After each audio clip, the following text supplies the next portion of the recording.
it is. Uh, I don't even really know where to start on answering this question. Uh, of course, the elections will not be rigged. What does that mean?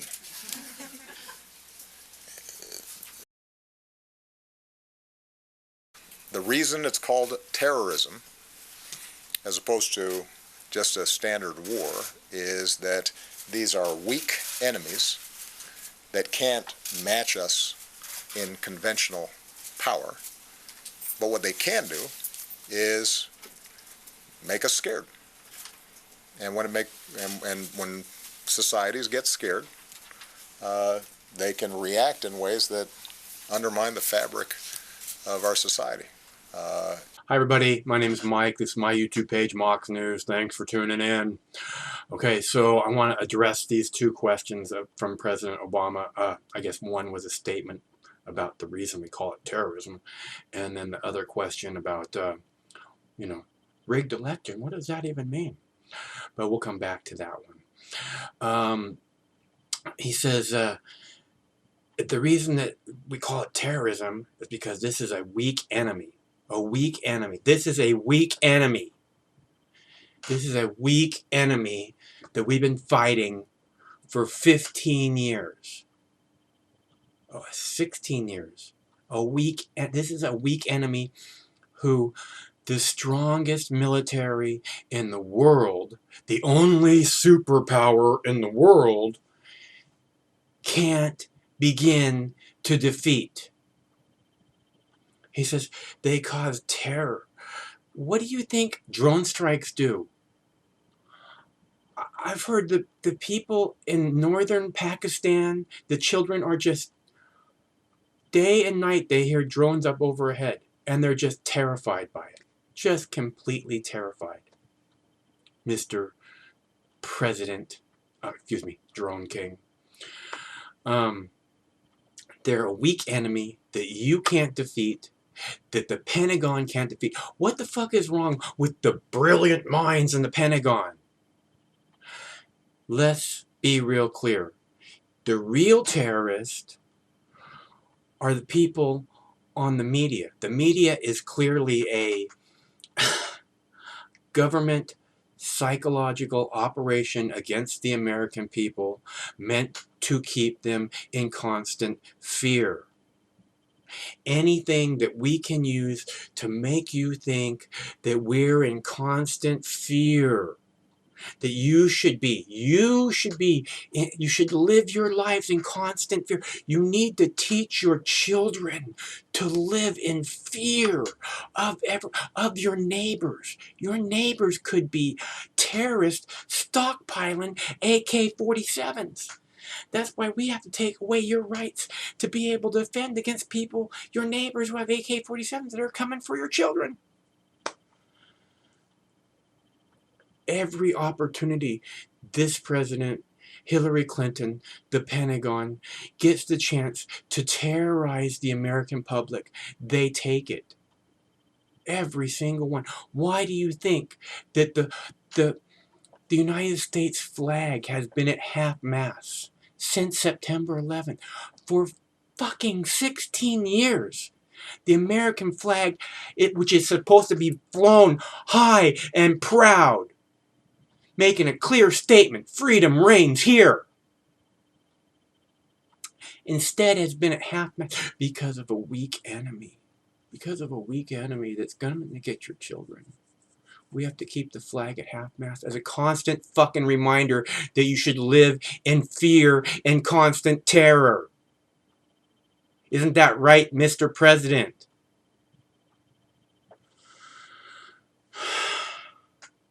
The media. The media does, and you guys know this, I'm not telling you anything. We're going to move on to his other question. What does it even mean, a rigged election? Well, let's see, Mr. President. How about when the head of the DNC gets together with the candidate that they like and they do everything possible to keep the candidate that the American people are clearly overwhelmingly in favor of becoming the Democratic candidate? Okay, how about that? When the DNC teams up with one other candidate in the middle of the primary, how's that for a rigged election? Huh? Huh? How about when your government psyop media won't shut up about how horrible Donald Trump is? For the last 3, 4 days, again, 50 out of 60 minutes on the news is about how horrible Donald Trump is. How you should be afraid of Donald Trump and what he's going to do to this country. Again, terror, terror, terror. The real terrorists are the media and the government, so that they can take advantage. Because, like he said, what did he say? He said, make bad decisions, like letting us take away some of your rights, right? Oh, look, there was cops killed. We have to take away your right to have an assault rifle. You just can't have that anymore. Only terrorists can have assault rifles and cops. Your police state that's going around shooting people. Yeah, who's the real terrorist? Mothers have to tell their children about cops and how dangerous cops are. Mothers have to fill their children with a proper amount of fear and terror of police officers in order to think that maybe they'll be able to be protected from them just a little bit. They'll be smart enough to be. Do you get who the real terrorist is? Okay, what's a rigged election? Your government psyop media being completely biased, completely unfair. How about what's a rigged election? When a sitting president of the United States is using taxpayer dollars to go around and and campaign for one candidate, raise money for a candidate. How about when a sitting president says the other candidate is unfit to be president? How about that? Do you remember when you were running for president, Barack? Did George W. Bush stand up there and talk about how unfit you were to be president? Anybody remember that happening? You know why you don't remember George W. Bush talking about how unfit to be president Barack Obama is? It's because it didn't happen. He didn't go out and campaign on taxpayer dollars for John McCain against you.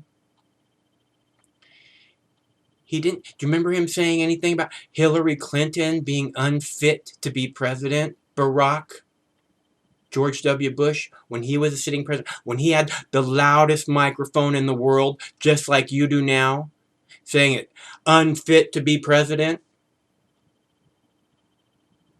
No, because it's inappropriate for a sitting president to do that, to spend taxpayer dollars, taxpayer time in that way when you're in the middle of a big terror war that you can't win against a weak enemy. Any of this adding up to you people? Oh my God. What does a rigged election even mean? Wow. Okay, I just thought we needed to clear that up real quick. I thought I'd help the president out with his little question. Help him understand. Help this brilliant man figure out something really fucking simple. That he's looking in your face and lying about, because that's how much respect he has for you as he's leaving office. Fuck you all. That's what he's saying. I don't even know what a rigged election is. Okay, so here's the press conference in full. If you want to keep Mox News around, I need your help. I'm quickly running out of money. And it takes funding to stay in this position and bring you these different recordings if you want. I have to buy hard drives and stuff like that. I did order hard drives. Thanks to a couple of very nice people, I was able to get hard drives ordered. 2 of them! I have enough to finish out the year. There's other things constantly. You guys know how it is. So, stay cool. One of these days this war is going to end. Clearly not with Hillary Clinton, who will use everything she can to terrorize you and keep you in constant fear. Okay? Thanks for everything. Stay cool one of these days. This war is going to end. Till that day.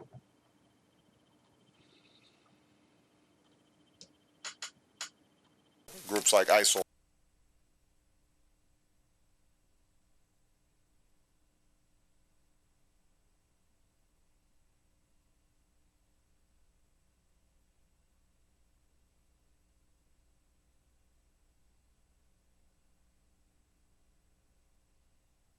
With. He met with a group of 10 families led by the woman who spoke at the Republican convention, Karen Vaughn. She's the mother of a Navy SEAL who was killed a few years ago. And you know, she said she wanted to organize this in wake of the controversy, in wake of some of the comments that Donald Trump was being insensitive to Mr. Khan and his family. And she said she walked away feeling very confident that he understands the gravity of these issues. He understands the sacrifice these families have gone through. And she also urged him to try and put this past him, try and move on to some of those issues. She's been a pretty loud advocate for changing the rules of engagement, making it easier for troops who are deployed to places in Iraq and Afghanistan to defend themselves, to engage the enemy if they see them.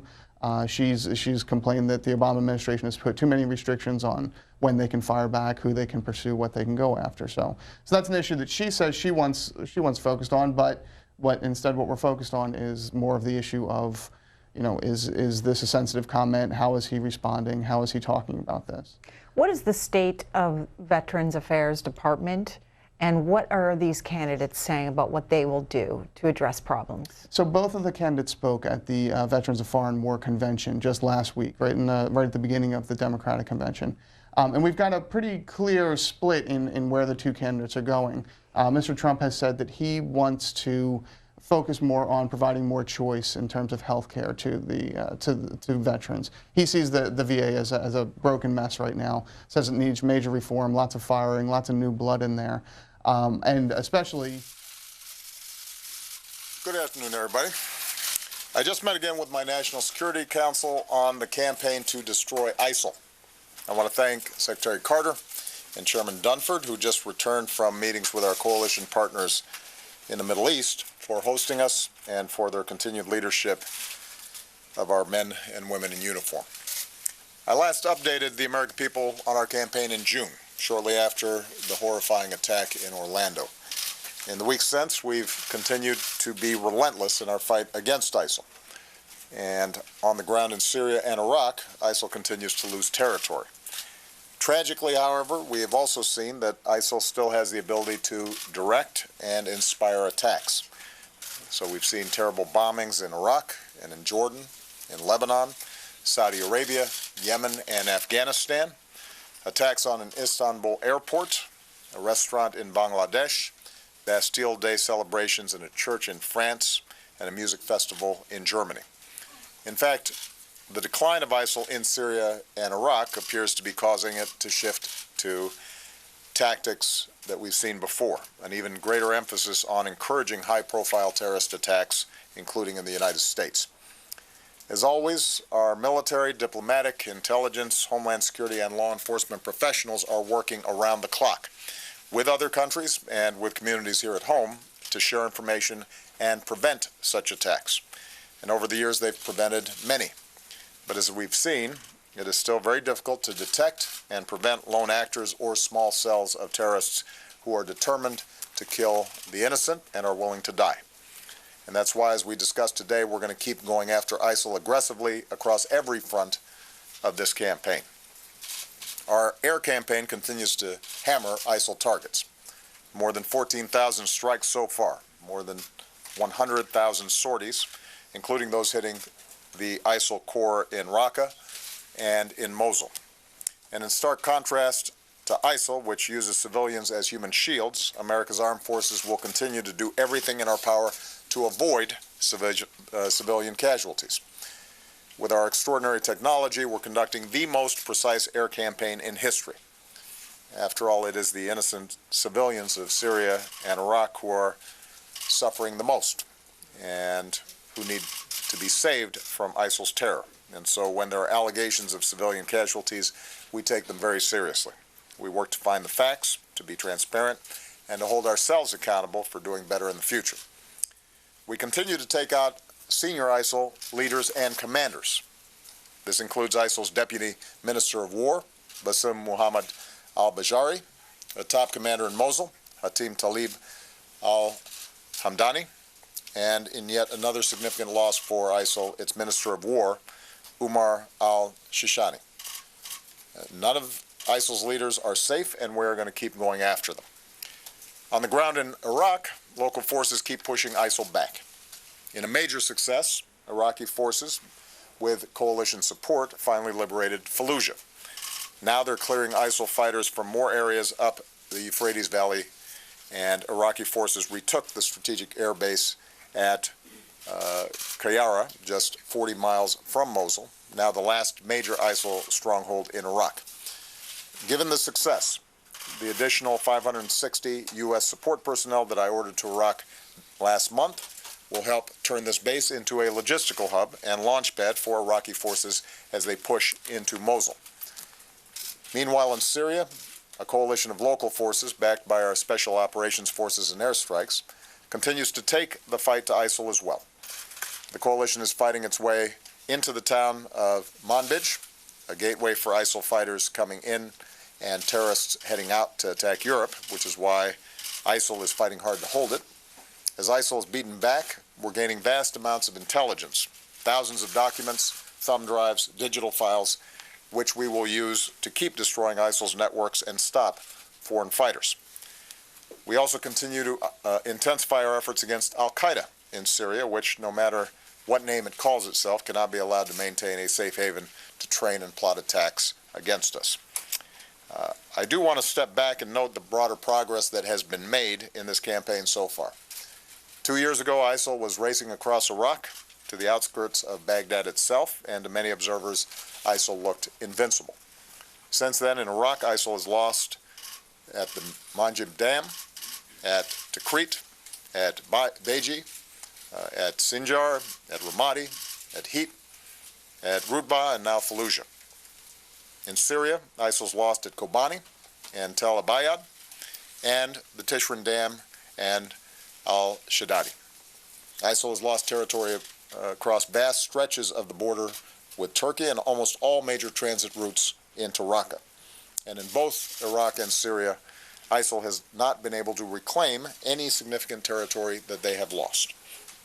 So I want to repeat, ISIL has not had a major successful offensive operation in either Syria or Iraq in a full year. Even ISIL's leaders know they're going to keep losing. In their message to followers, they're increasingly acknowledging that they may lose Mosul and Raqqa, and ISIL is right. They will lose them. And we'll keep hitting them and pushing them back and driving them out until they do. In other words, ISIL turns out not to be invincible. They're, in fact, inevitably going to be defeated. But we do recognize at the same time that the situation is complex, and this cannot be solved by military force alone. That's why last month the United States and countries around the world pledged more than $2 billion in new funds to help Iraqis stabilize and rebuild their communities. It's why we're working with Iraq so that the military campaign to liberate Mosul is matched with humanitarian and political efforts to protect civilians and promote inclusive governance and development. So ISIL cannot return by exploiting divisions or new grievances. In Syria, as I've repeatedly said, defeating ISIL and al-Qaeda requires an end to the civil war and the Assad regime's brutality against the Syrian people, which pushes people into the arms of extremists. The regime and its allies continue to violate the cessation of hostilities, including with vicious attacks on defenseless civilians, medieval sieges against cities like Aleppo, and blocking food from reaching families that are starving. It is deplorable, and the depravity of the Syrian regime has rightly earned the condemnation of the world. Russia's direct involvement in these actions over the last several weeks raises very serious questions about their commitment to pulling the situation back from the brink. The U.S. remains prepared to work with Russia to try to reduce the violence and strengthen our efforts against ISIL and al-Qaeda in Syria. but so far Russia has failed to take the necessary steps. Given the deteriorating situation, it is time for Russia to show that it is serious about pursuing these objectives. Beyond Syria and Iraq, we'll keep working with allies and partners to go after ISIL wherever it tries to spread. At the request of Libya's Government of National Accord, we are conducting strikes in support of government-aligned forces as they fight to retake Sirte from ISIL, and we will continue to support the government's efforts to secure their country. In Afghanistan, one of the reasons that I decided to largely maintain our current force posture was so that we could keep eliminating ISIL's presence there. And we delivered another blow last month when we took out a top ISIL leader in Afghanistan, Umar Khalifa. Finally, it should be clear by now, and no one knows this better than our military leaders, that even as we need to crush ISIL on the battlefield, their military defeat will not be enough.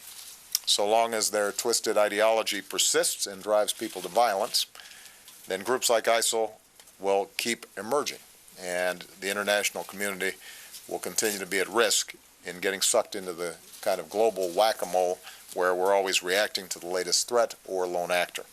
And that's why we're also working to counter violent extremism more broadly, including the social, economic, and political factors that help fuel groups like ISIL and al-Qaeda in the first place. Nothing will do more to discredit ISIL and its phony claims to being a caliphate than when it loses its base in Raqqa and in Mosul. And we're going to keep working with partners, including Muslim countries and communities, especially online, to expose ISIL for what they are: murderers who kill innocent people, including Muslim families and children as they break their Ramadan fast, and who set off bombs in Medina near the Prophet's mosque, one of the holiest sites in Islam. Moreover, we refuse to let terrorists and voices of division undermine the unity and the values of diversity and pluralism that keep our nation strong. One of the reasons that America's armed forces are the best in the world is because we draw on the skills and the talents of all of our citizens, from all backgrounds and faiths, including patriotic Muslim Americans who risk and give their lives for our freedom. And I think the entire world was inspired this past Sunday when Muslims across France joined their Catholic neighbors at Mass and, in a moving display of solidarity, prayed together. The greeting they extended to each other has to be the message we echo in all of our countries and all of our communities. Peace be with you, and also with you. Now, before I take some questions, I also want to say a few words on another topic.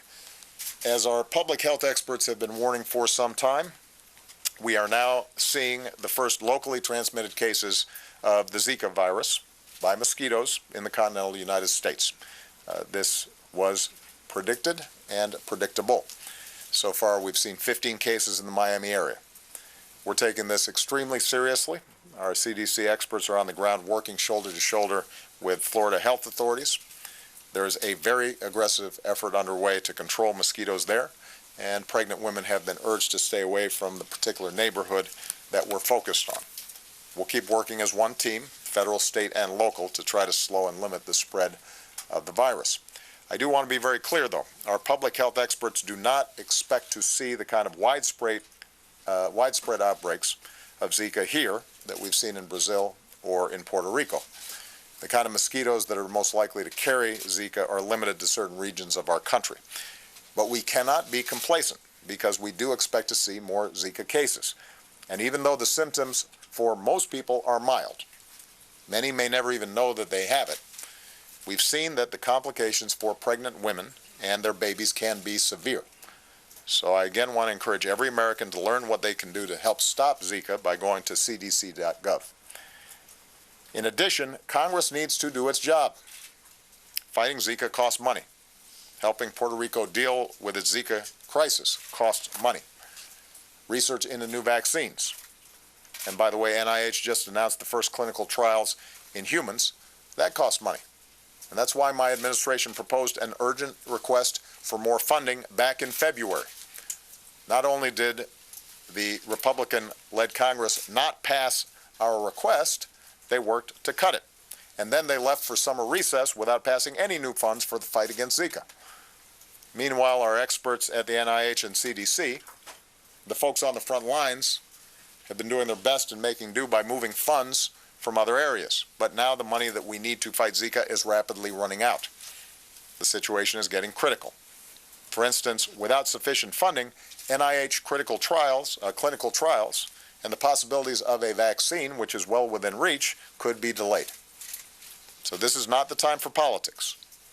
More than 40 U.S. service members have now contracted Zika overseas.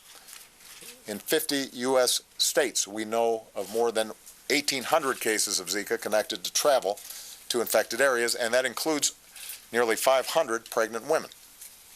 Zika is now present in almost every part of Puerto Rico, and now we have the first local transmission in Florida, and there will certainly be more. And meanwhile, Congress is on a summer recess. A lot of folks talk about protecting Americans from threats. Well, Zika is a serious threat to Americans, especially babies, right now. So once again, I want to urge the American people to call their members of Congress and tell them to do their job. Deal with this threat, help protect the American people from Zika. With that, I'm going to take some questions. I'm going to start with someone who just assumed the second most powerful office in the land, Jeff Mason, the New Correspondents Association president, also from Reuters. Jeff. Thank you, sir. Hardly powerful. And happy birthday. Thank you very much. As Islamic State loses territory, you and other officials have said that it is becoming a more traditional terrorist group. Are you satisfied that the United States and its allies have shifted strategy sufficiently to address that change? And secondly, given your comments this week about Donald Trump's volatility and lack of fitness to be president, are you concerned that he will be receiving security briefings about ISIS and other sensitive national security issues? Okay. I'm never satisfied with our response, because if you're satisfied, that means the problem's solved, and it's not. So we just spent a couple hours meeting with my top national security folks to look at what more can be done. It is absolutely necessary for us to defeat ISIL in Iraq and Syria. It is not sufficient, but it is necessary, because so long as they have those bases, they can use their propaganda to suggest that somehow there's still some caliphate being born, and that can insinuate itself then in the minds of folks who may be willing to travel there or carry out terrorist attacks. It's also destabilizing for countries in the region at a time when the region's already unstable. So, I am pleased with the progress that we've made on the ground in Iraq and Syria.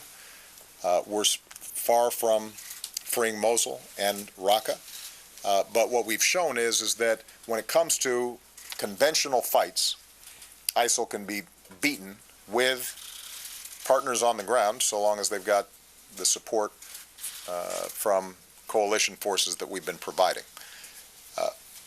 In the meantime, though, you're seeing ISIL carry out external terrorist acts, and they've learned something. They've adapted from Al-Qaeda, which had a much more centralized operation and tried to plan very elaborate attacks.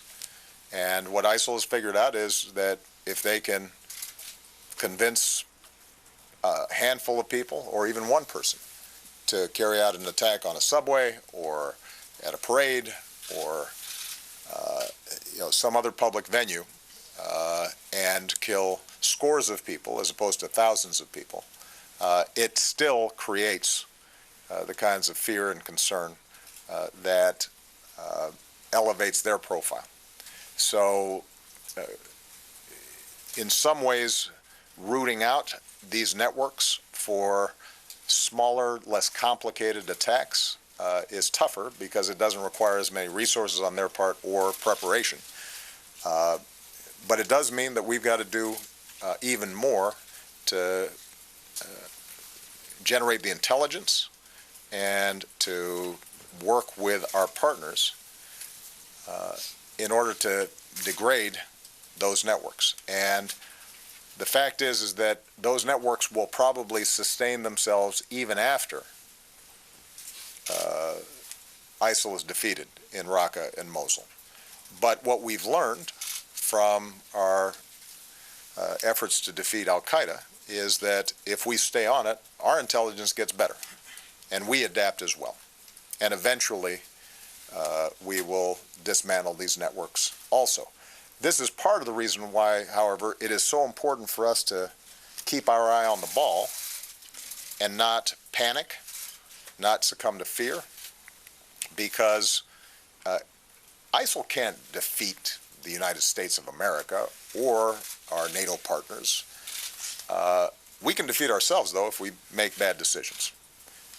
And we have to understand that as painful and as tragic as these attacks are, that we are going to keep on grinding away, preventing them wherever we can, using a whole of government effort to knock down their propaganda, to disrupt their networks, to take their key operatives off the battlefield, and that eventually we will win. But if we start making bad decisions, indiscriminately killing civilians, for example, in some of these areas, instituting offensive religious tests on who can enter the country, those kinds of strategies can end up backfiring. Because in order for us to ultimately win this fight, we cannot frame this as a clash of civilizations between the West and Islam. That plays exactly into the hands of ISIL and the perversions, the perverse interpretations of Islam that they're putting forward. As far as Mr. Trump,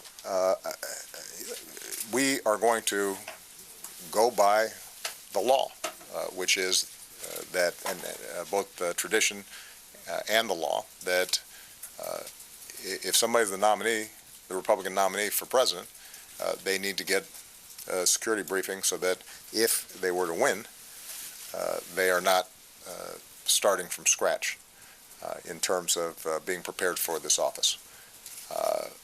And I'm not going to go into the details of the nature of the security briefings that both candidates receive. What I will say is that they have been told these are classified briefings, and if they want to be president, they got to start acting like president, and that means being able to receive these briefings and not spread them around. Are you worried about that? Well, I think I've said enough on that. Mary Bruce. Thank you, Mr. President. What is your response to critics who say the $400 million in cash that you sent to Iran was a ransom payment? Was it really simply a pure coincidence that a sum that was a payment that was held up for almost 4 decades was suddenly sent at the exact same time that the American prisoners were released? And can you assure the American people that none of that money went to support terrorism? Okay. It's been interesting to watch this story surface. Some of you may recall, we announced these payments in January,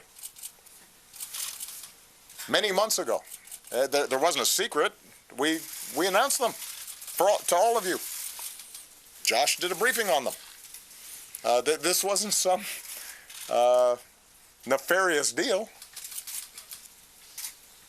And at the time, we explained that Iran had pressed a claim before an international tribunal about them recovering money of theirs that we had frozen, that as a consequence of its working its way through the international tribunal, it was the assessment of our lawyers that we were now at a point where there was significant litigation risk and we could end up costing ourselves billions of dollars. It was their advice and suggestion that we settle. And that's what these payments represent. And it wasn't a secret. We were completely open with everybody about it, and it's interesting to me how suddenly this became a story again. That's point number one. Point number two, we do not pay ransom for hostages. We've got a number of Americans being held all around the world. and I meet with their families, and it is heartbreaking. And we have stood up an entire section of interagency experts who devote all their time to working with these families to get these Americans out. But those families know that we have a policy that we don't pay ransom. And the notion that we would somehow start now in this high-profile way and announce it to the world, even as we're looking into the faces of other hostage families whose loved ones are being held hostage, and say to them that we don't pay ransom, defies logic. So that's point number 2. We do not pay ransom. We didn't here, and we won't in the future. Precisely because if we did, then we would start encouraging Americans to be targeted, much in the same way that some countries that do pay ransom end up having a lot more of their citizens being taken by various groups. Point number 3 is that the timing of this was in fact dictated by the fact that as a consequence of us negotiating around the nuclear deal, we actually had diplomatic negotiations and conversations with Iran for the first time in several decades. So the issue is not so much that it was a coincidence as it is that we were able to have a direct discussion. John Kerry could meet with the foreign minister, which meant that our ability to clear accounts on a number of different issues at the same time converged. And it was important for us to take advantage of that opportunity, both to deal with this litigation risk that had been raised. It was important for us to make sure that we finished the job on the Iran nuclear deal. And since we were in a conversation with them, it was important for us to be able to push them hard in getting these Americans out. And let me make a final point on this. It's now been well over a year since the agreement with Iran to stop its nuclear program was signed. And by all accounts, it has worked exactly the way we said it was going to work. You'll recall that there were all these horror stories about how Iran was going to cheat and this wasn't going to work, and Iran was going to get $150 billion to finance terrorism and all these kinds of scenarios. And none of them have come to pass. And it's not just the assessment of our intelligence community, it's the assessment of the Israeli military and intelligence community, the country that was most opposed to this deal, that acknowledges this has been a game changer and that Iran has abided by the deal and that they no longer have the sort of short-term breakout capacity that would allow them to develop nuclear weapons. So what I'm interested in is if there's some news to be made, why not have some of these folks who were predicting disaster say, you know what, this thing actually worked? Now that would be a shock. That would be impressive. If some of these folks who had said the sky is falling suddenly said, you know what, we were wrong, and we are glad that Iran no longer has the capacity to break out in short term and develop a nuclear weapon. But of course that wasn't going to happen. Instead, what we have is the manufacturing of outrage in a story that we disclosed in January. And the only bit of news that is relevant on this is the fact that we paid cash, which brings me to my last point. The reason that we had to give them cash is precisely because we are so strict in maintaining sanctions and we do not have a banking relationship with Iran that we couldn't send them a check. And we could not wire the money. And it is not at all clear to me why it is that cash, as opposed to a check or a wire transfer, has made this into a new story. You know, maybe because it kind of feels like some spy novel or some crime novel because cash was exchanged. The reason cash was exchanged is because we don't have a banking relationship with Iran, which is precisely part of the pressure that we were able to apply to them so that they would ship a whole bunch of nuclear material out and close down a bunch of facilities that, as I remember, 2 years ago, 3 years ago, 5 years ago, was people's top fear and priority, that we make sure Iran doesn't have breakout nuclear capacity. They don't. This worked. Josh Letterman. Thank you, Mr. President. Repeatedly now, Donald Trump has said that this election will be rigged against him, challenging really the core foundation of our democratic system. Can you promise the American people that this election will be conducted in a fair way? And are you worried that comments like his could erode the public's faith in the outcome of the election? And if he does win, given that you've just declared him unfit, what will you say to the American people? Well, at the end of the day, it's the American people's decision. I have one vote. I have the same vote you do. I have the same vote that all the voters who are eligible all across the country have. I've offered my opinion, but ultimately it's the American people's decision to make collectively. And if somebody wins the election and they are president, then my constitutional responsibility is to peacefully transfer power to that individual and do everything I can to help them succeed.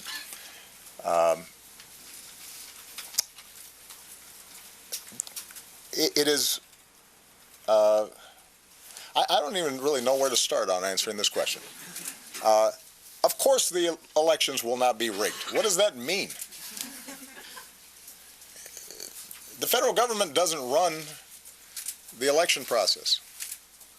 States and cities and communities all across the country, they're the ones who set up the voting systems and the voting booths. And if Mr. Trump is suggesting that there is a conspiracy theory that is being propagated across the country, including in places like Texas, where typically it's not Democrats who are in charge of voting booths. That's ridiculous. That doesn't make any sense, and I don't think anybody would take that seriously. Now, we do take seriously, as we always do, our responsibilities to monitor and preserve the integrity of the voting process. If we see signs that a voting machine or system is vulnerable to hacking, then we inform those local authorities who are running the elections that they need to be careful. If we see jurisdictions that are violating federal laws in terms of equal access and aren't providing ramps for disabled voters or are discriminating in some fashion or are otherwise violating civil rights laws, then the Justice Department will come in and take care of that. But this will be an election like every other election. And, you know, I think all of us at some points in our lives have played sports or maybe just played in a schoolyard or a sandbox, and sometimes folks, if they lose, they start complaining that they got cheated. But I've never heard of somebody complaining about being cheated before the game was over or before the scores even tallied. So my suggestion would be, you know, go out there and try to win the election. If Mr. Trump is up 10 or 15 points on election day and ends up losing, then, you know, maybe he can raise some questions. That doesn't seem to be the case at the moment.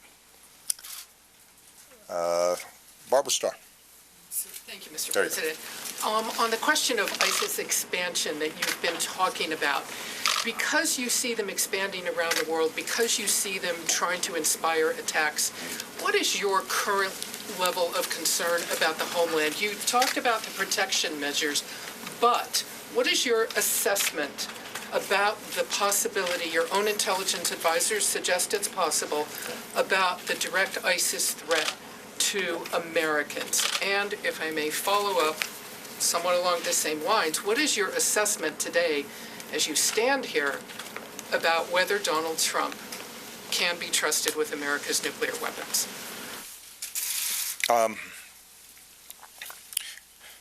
You know, on your second question, and I'll sort of address this to any additional Trump questions. I would ask all of you to just make your own judgment. I've made this point already multiple times.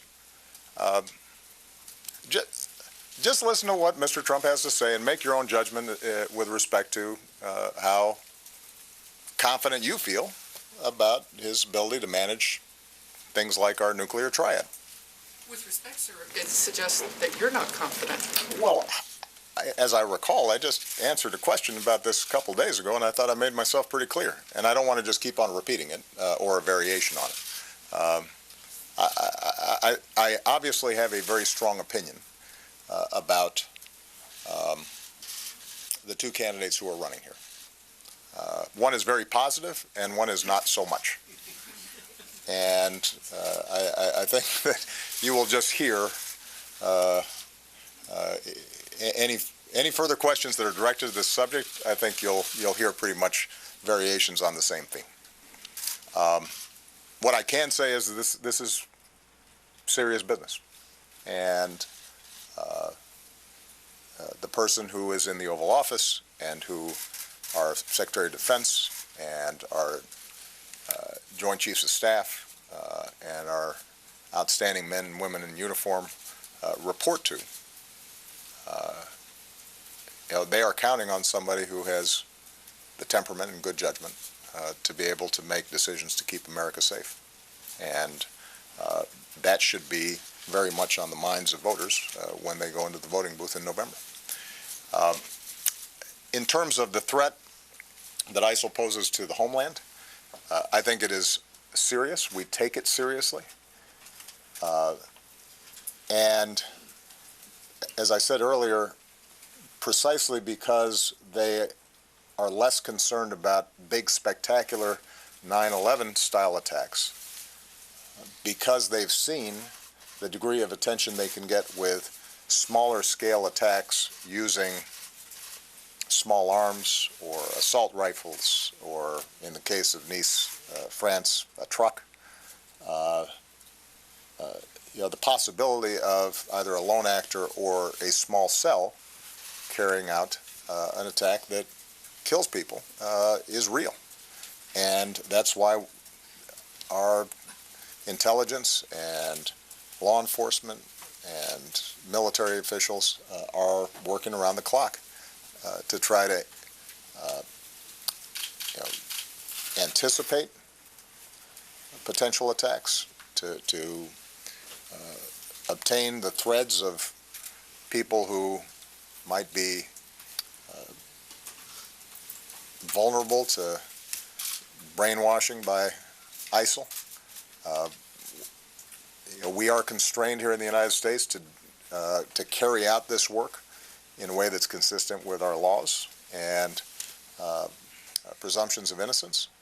And the fact that we prevent a lot of these attacks as effectively as we do, without a lot of fanfare and abiding by our law, is a testament to the incredible work that these folks are doing. They work really hard at it, but it is always a risk. And some of you may have read the article in the New York Times today.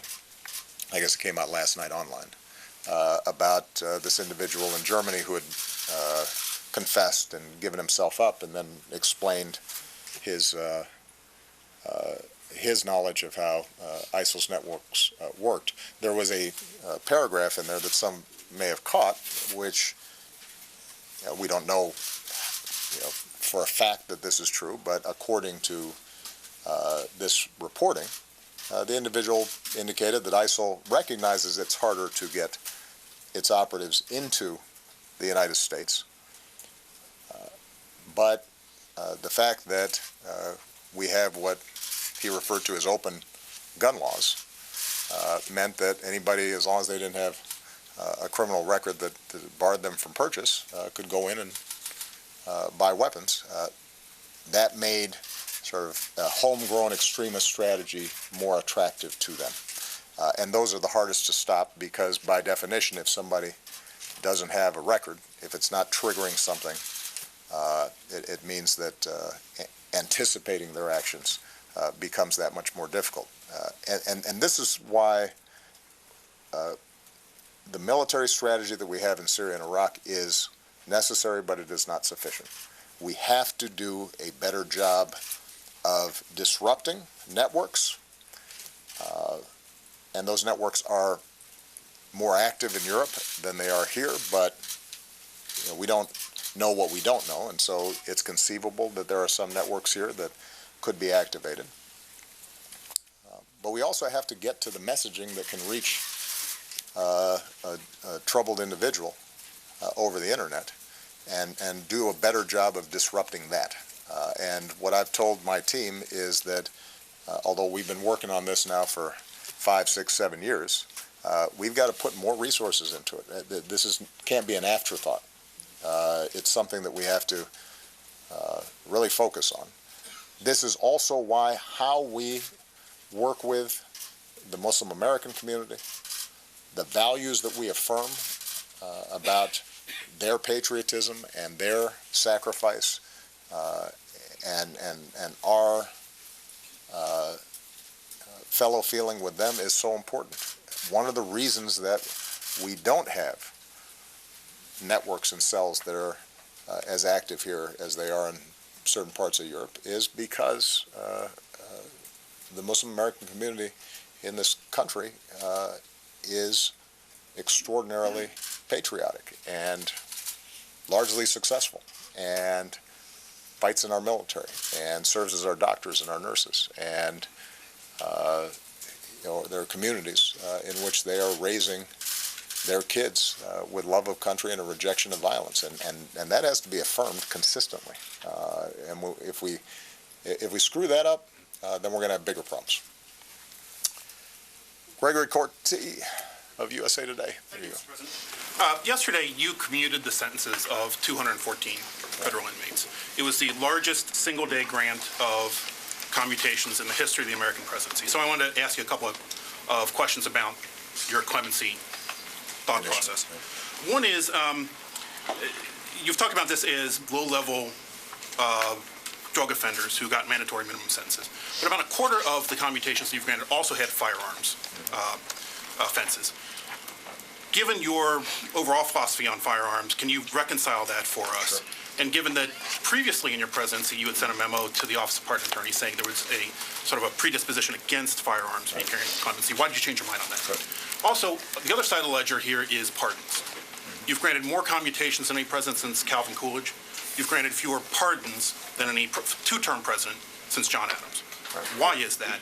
Is the focus on commutations taking energy away from pardons? Especially since these are you've talked about second chances. A full pardon would give people a better chance at those second chances. Right. And then finally, just one other thing on pardons. Many of your predecessors in the final days of their presidency have reserved that for their more politically sensitive pardons. Right. Should we expect you to do that, or would you roll that out? Okay. I appreciate the question, Gregory, because I haven't had a chance to talk about this much, and this is an effort that I'm really proud of.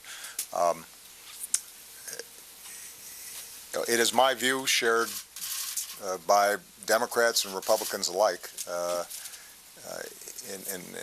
in many quarters, that as successful as we've been in reducing crime in this country, the extraordinary rate of incarceration of nonviolent offenders has created its own set of problems that are devastating. entire communities have been ravaged, where largely men, but some women, are taken out of those communities.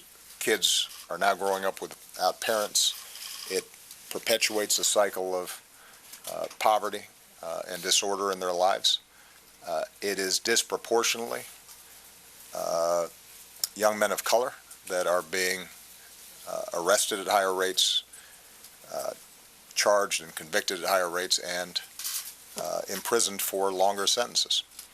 And so ultimately, the fix on this is criminal justice reform, and I still hold out hope that the bipartisan effort that's taken place in Congress can finish the job, and we can have a criminal justice system, at least at the federal level, that is both smart on crime, effective on crime, but recognizes the need for proportionality in sentencing and the need to rehabilitate those who commit crimes.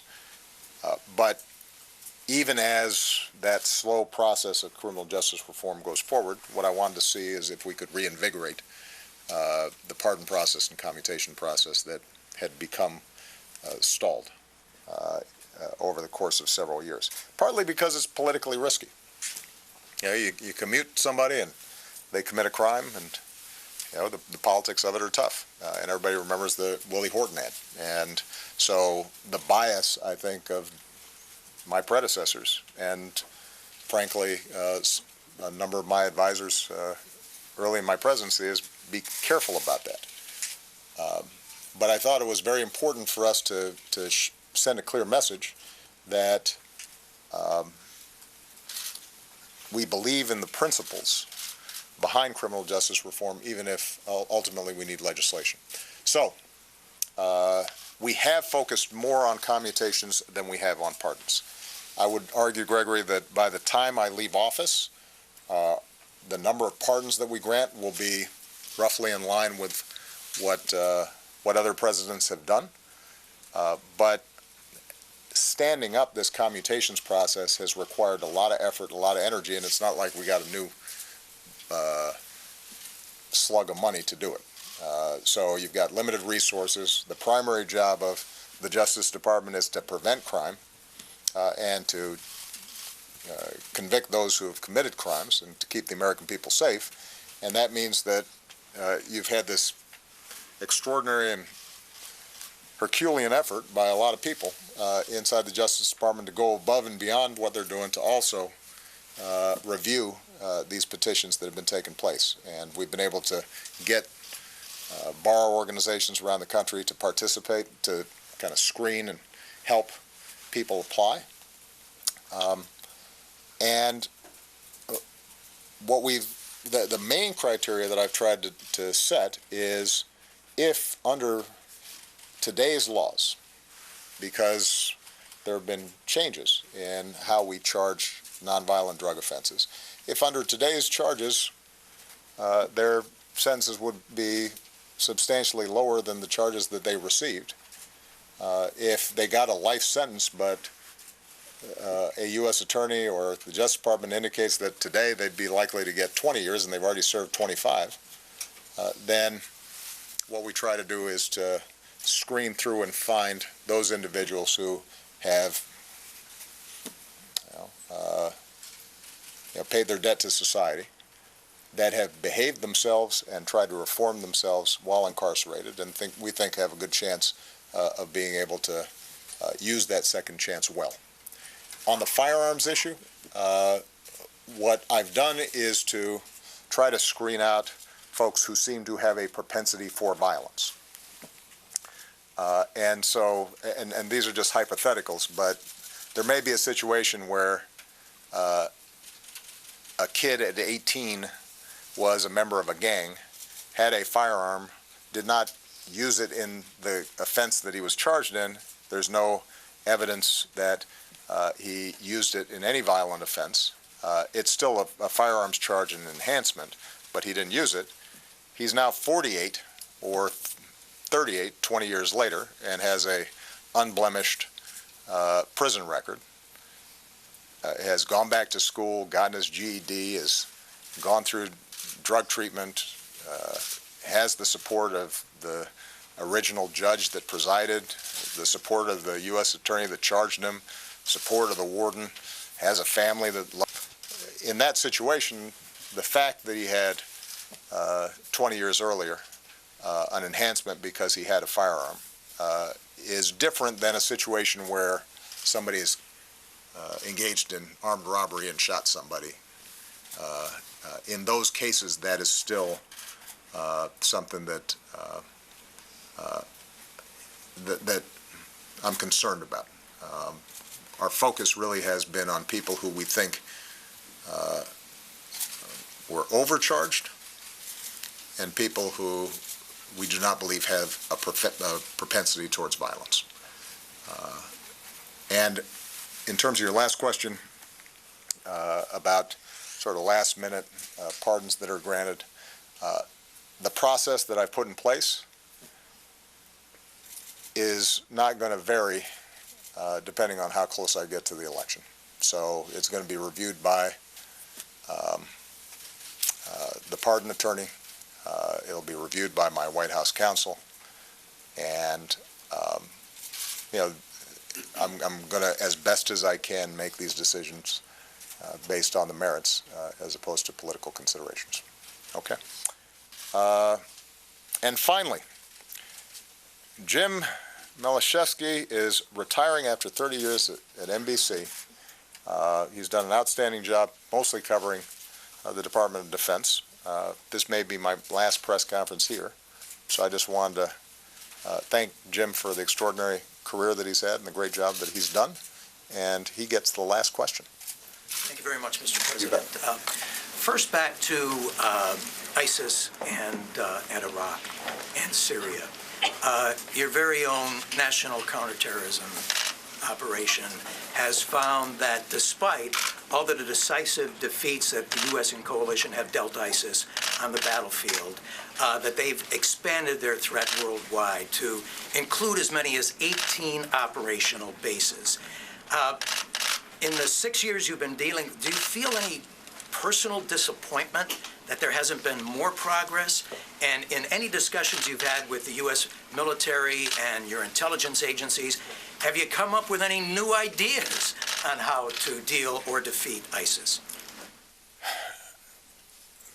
Every time there's a terrorist attack, I feel disappointment because I'd like to prevent all of them.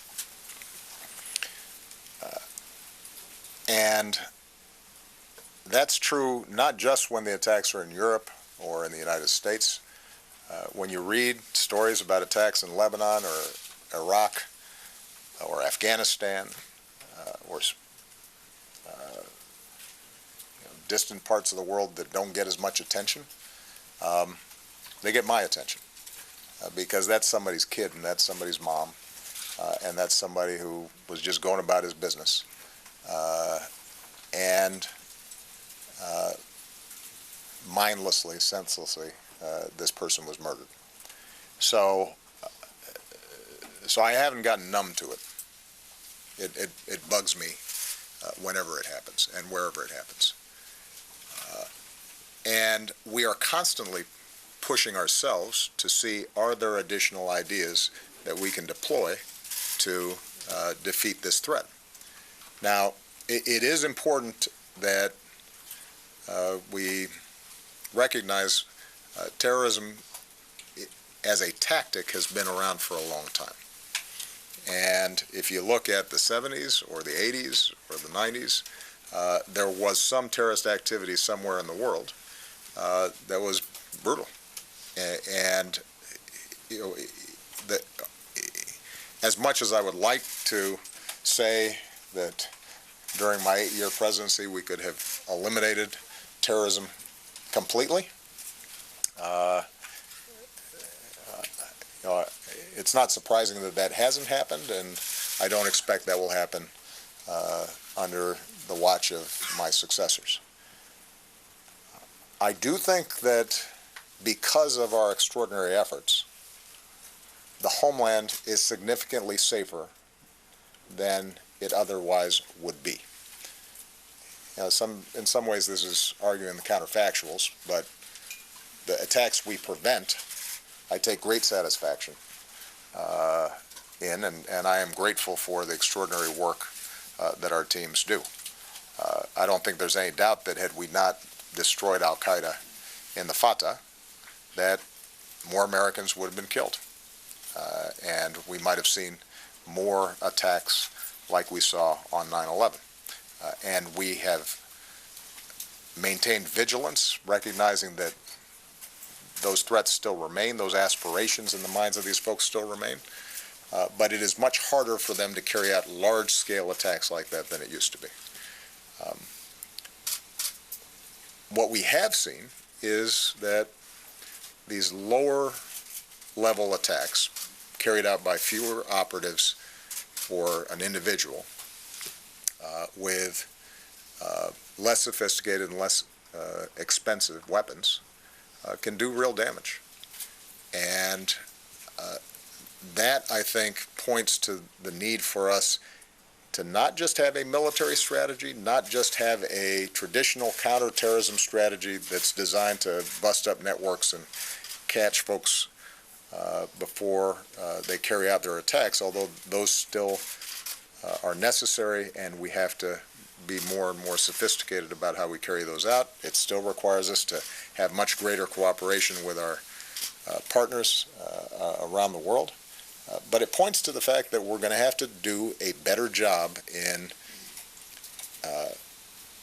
draining the ideology that is behind these attacks, that right now is emanating largely out of the Middle East, and a very small fraction of the Muslim world, a perversion of Islam that has taken root and has been turbocharged over the internet, and that is appealing to even folks who don't necessarily know anything about Islam and aren't even practicing Islam in any serious way, but have all kinds of psychosis and latch onto this as some way of being important and magnifying themselves. And that's tougher, because that involves both changes in geopolitics in places like Syria. It requires cultural changes in regions like the Middle East and North Africa that are going through generational changes and shifts as the old order collapses. It requires psychology and thinking about how do these messages of hate reach individuals, and are there ways in which we can intervene ahead of time? All that work is being done, and we've got the very best people at it, and each day they're making a difference in saving lives, not just here, but around the world. But it's a challenge, precisely because if you're successful 99% of the time, that 1% can still mean heartbreak for families. And it's difficult because in a country, let's say, of 300 million people here in the United States, if 99.9% of people are immune from this hateful ideology, but 0.1% are susceptible to it, that's a lot of dangerous people running around. And we can't always anticipate them ahead of time because they may not have criminal records. So this is going to be a challenge. I just want to end on the point that I made earlier. How we react to this is as important as the efforts we take to destroy ISIL, prevent these networks from penetrating. You can't separate those two things out. The reason it's called terrorism, as opposed to just a standard war, is that these are weak enemies that can't match us in conventional power. But what they can do is make us scared. And when when societies get scared, they can react in ways that undermine the fabric of our society. It makes us weaker and makes us more vulnerable, and creates politics that divide us in ways that that hurt us over the long term. And so if we remain steady and steadfast and vigilant, but also take the long view and maintain perspective and remind ourselves of who we are and what we care about most deeply and what we cherish and what's good about this country and what's good about the international order and civilization that was built in part because of the sacrifices of our men and women after a 20th century full of world war. If we remember that, then we're going to be okay. But we're still going to see episodically these kinds of tragedies, and we're going to have to keep working on it until we make things better. All right? Mr. President, You may only because this is your I retirement. was hoping you'd... Yeah, but I hope it's not too long because No, it's... I'm going to be late for my birthday dinner. Happy birthday, by the way. Thank you. You alluded earlier to the negotiations between the U.S. and Russia over some military-to-military cooperation in Syria against some of the militant forces there, presumably in exchange for whatever Russian influence could be imposed on the Assad regime for a variety of reasons. Now, I'm sure you're not surprised that some in the military are not supportive of that deal. Some European allies think it would be a deal with the devil. What makes you so confident that you can trust the Russians and Vladimir Putin? I'm not confident that we can trust the Russians and Vladimir Putin, which is why we have to test whether or not we can get an actual cessation of hostilities that includes an end to the kinds of aerial bombing and civilian death and destruction that we've seen carried out by the Assad regime. And Russia may not be able to get there either because they don't want to or because they don't have sufficient influence over Assad. And that's what we're going to test. So we go into this without any blinders on. We're very clear that Russia has been willing to support a murderous regime that has, and an individual in Assad who has destroyed his country just to cling on to power. What started with peaceful protests has led to a shattering of an entire, pretty advanced society. And so whenever you're trying to broker any kind of deal with individual like that or a country like that, you got to go in there with some skepticism. On the other hand, if we are able to get a genuine cessation of hostilities that prevents indiscriminate bombing, that protects civilians, that allows humanitarian access, and creates some sort of pathway to begin the hard work of political negotiations inside of Syria, then we have to try, because the alternative is a perpetuation of civil war. I mean, I've been wrestling with this thing now for a lot of years.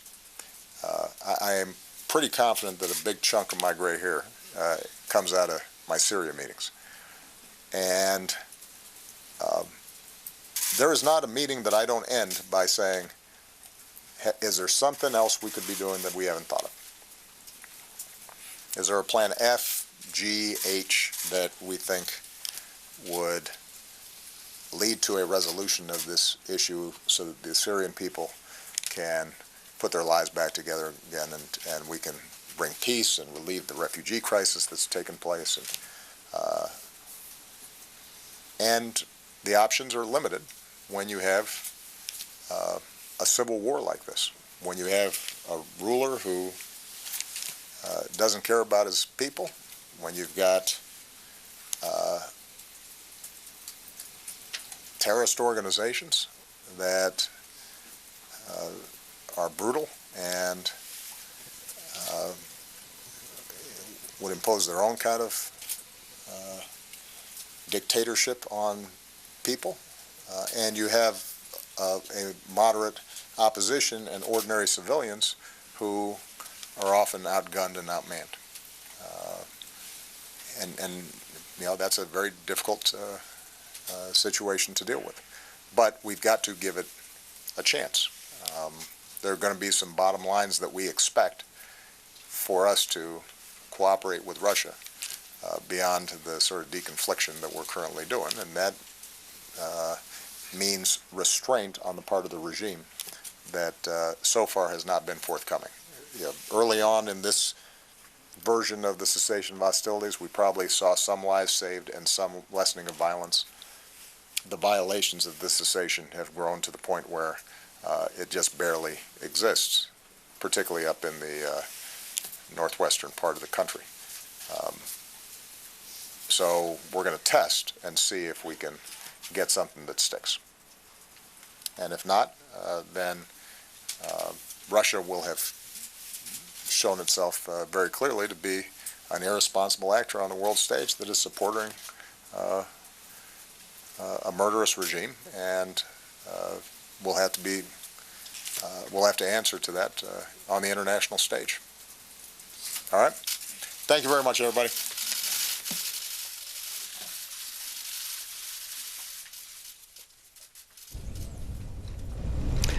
So President Obama spending a bit over an hour at the Pentagon talking to reporters today after spending much of today, his 55th birthday at the Pentagon, meeting with the Defense Secretary, CIA Director, and other members of his military and national security team, talking about the fight against ISIS. And as you may imagine, a lot of response on social media, including from media covering the news conference today. This tweet from WCBD